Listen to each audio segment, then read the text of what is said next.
Violencia, el sello en los comicios de 2015. Tendremos el análisis del maestro Raúl Quintanilla. Guerra sucia en redes sociales, un recuento del Observatorio Electoral de la UNAM. Y además, los candidatos no solo buscan votos, también quieren selfies. Leo Augusto nos explicará el tema.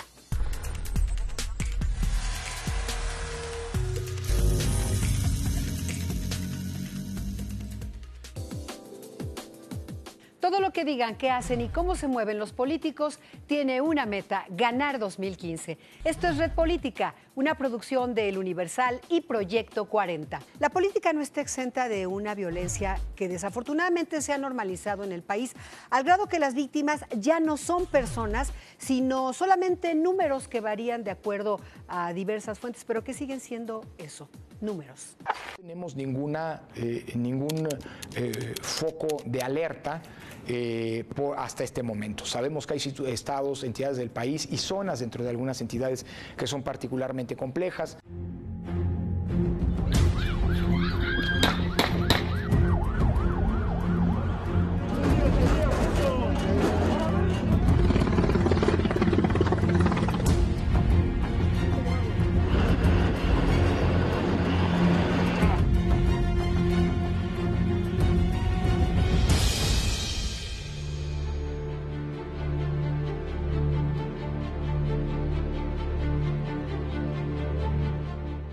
El actual proceso electoral ha sido el más violento de los últimos años.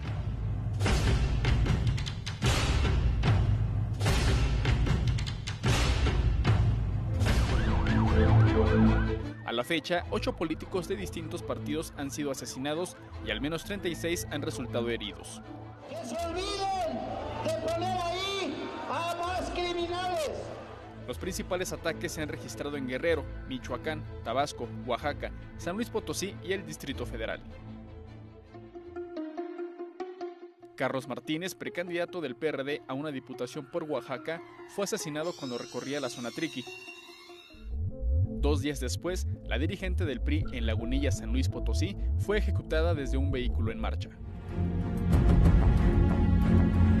El 6 de abril, Alfonso Ordaz, operador del PAN en ese mismo estado, fue secuestrado y luego apareció decapitado. Aide Nava, la precandidata del PRD a la alcaldía de Huacotzingo, Guerrero, también fue decapitada. Mientras que en Chilapa, Ulises Quirós del PRI Verde Ecologista fue asesinado de 13 tiros. El 15 de mayo, en Yurecro, Michoacán, fue acribillado el candidato de Morena, Enrique Hernández. Y en Umianguillo, Tabasco, Héctor Cruz, candidato a regidor por el PRI, fue ejecutado fuera de su casa.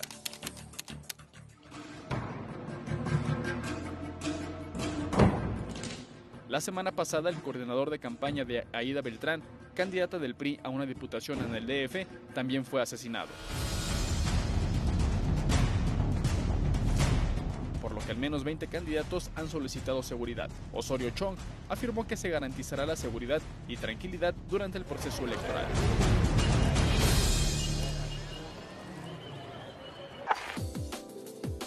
En este clima de violencia, grupos como la CETEC de Guerrero y la CENTE en Oaxaca y en otras partes del país, así como el crimen organizado, están amagando todavía al día de hoy con violentar la jornada electoral del próximo domingo. Maestro Raúl Quintanilla, ¿cuál es el lenguaje de estos grupos? ¿Qué nos están diciendo a la sociedad?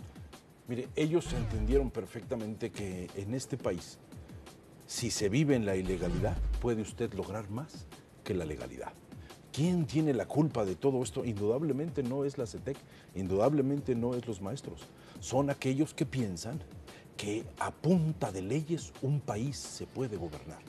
Una ley, señora, es un bellísimo proyecto escrito con palabras adecuadas, pero necesita la conversión a un proceso de acción, a un proceso de respeto.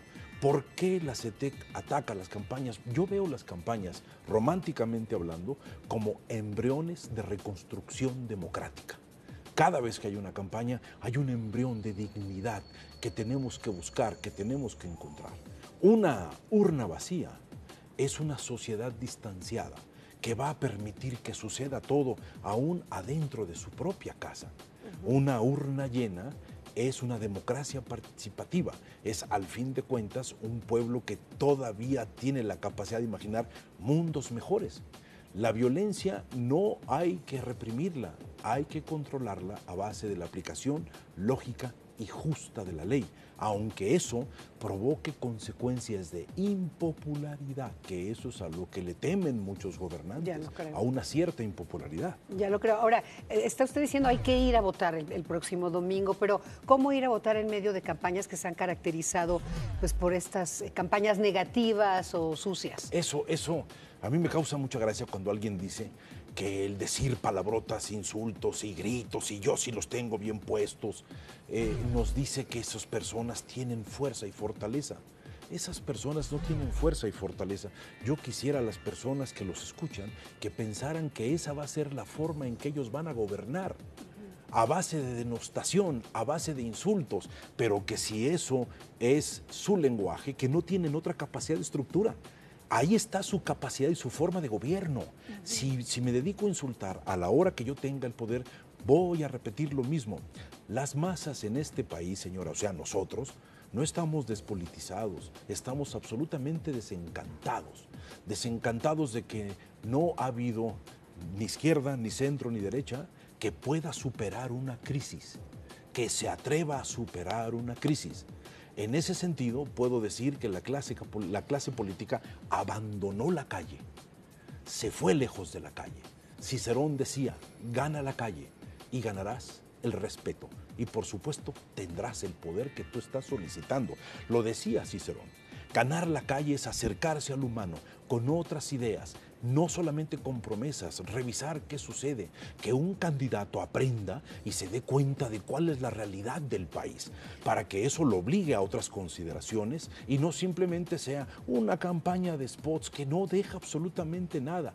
Es la calle, es el lenguaje, es la lógica, es la dignidad que la política presenta para crear países nuevos, señora. Pues perdieron la calle, vamos a ver qué tal, si es que ganan en las urnas y quiénes con esa estructura mental que dice, esta estructura del lenguaje y desde luego la mental, la de pensamiento, llegan a un cargo de elección popular. Yo espero que sea una votación inusual, que vaya la gente, lo necesitamos, como lección a aquellos. Muchas gracias, maestro Raúl Quintanilla, Gracias como siempre.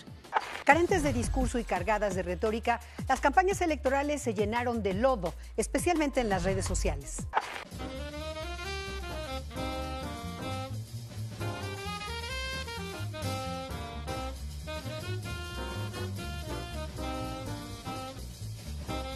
Las demarcaciones en donde en este momento se están presentando más problemas de guerra sucia son Cuauhtémoc, en donde Monreal va liderando las encuestas y es víctima del mayor número de ataques. Por otro lado tenemos Miguel Hidalgo, en donde es una guerra de todos contra todos.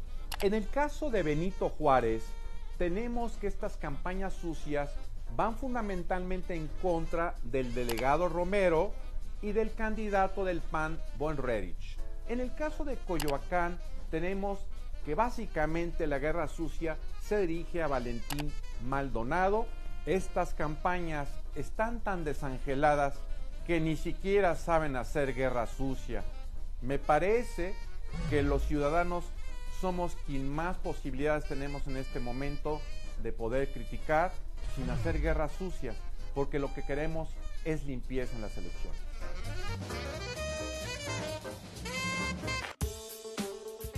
En las campañas que por fortuna ya están por finalizar, todos los candidatos de todos los partidos prometieron lo mismo. Más empleos, más seguridad, cero tolerancia a la corrupción, pero también después de cada mitin, todos se tomaron la selfie. Leo Augusto revisó su álbum electoral y mire lo que encontró. El submarino político presenta mucha selfie y pocas nueces.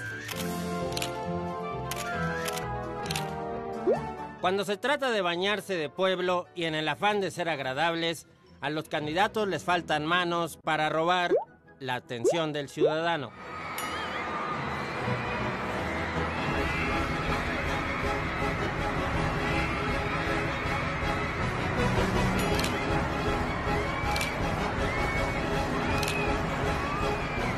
Hay otros que, por andar posando para la selfie, se olvidan de las propuestas, ¿verdad, mi Cuau?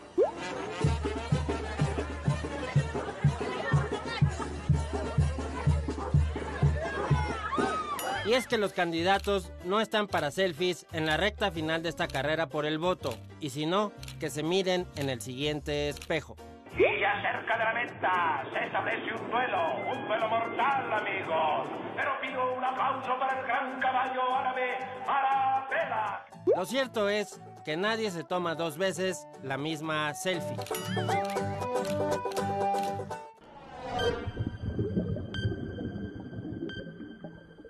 Es probable que a muchos mexicanos les pase por alto la elección del próximo domingo, pero el juego de la selección nacional, jamás.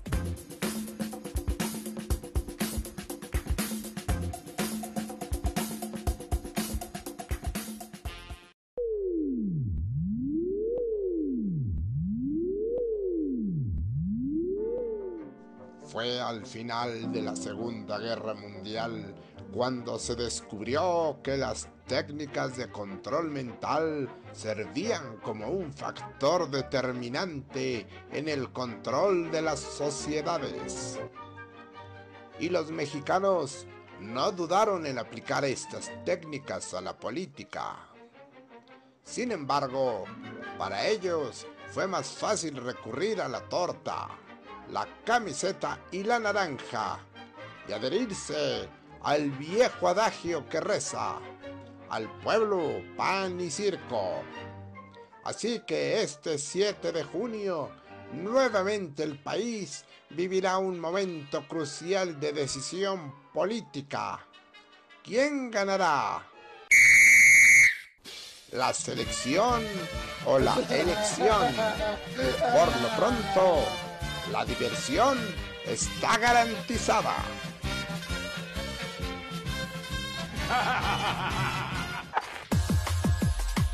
Saludamos a quienes nos ven en Celaya, Guanajuato, por el canal 12.2. Proyecto 40 invita a los niños de 9 a 15 años de edad a participar en el concurso de dibujo Que Viva la Selva Lacandona. El ganador o ganadora disfrutará de un viaje a la Reserva Ecológica Chiapaneca. Las bases pueden ser consultadas en www.fundacionazteca.org. La educación en México no solo debe ser gratuita y laica, sino también de calidad. Por ello resulta más que lamentable la suspensión indefinida a la evaluación de los maestros, a la que se opone la CENTE de Oaxaca, pero también de otros estados, muchos de los cuales, por obra y gracia del chantaje, han heredado o comprado las plazas magisteriales, y muchos de los cuales, se lo aseguro, no aprobarían siquiera un examen de secundaria, y así dan clases. Por eso es que el 55% de los alumnos no alcanza el nivel de competencia básica en matemáticas, el 41% en lectura y el 47% en ciencias. Sigamos sin evaluar a los maestros. ¡Viva México! Hasta la próxima.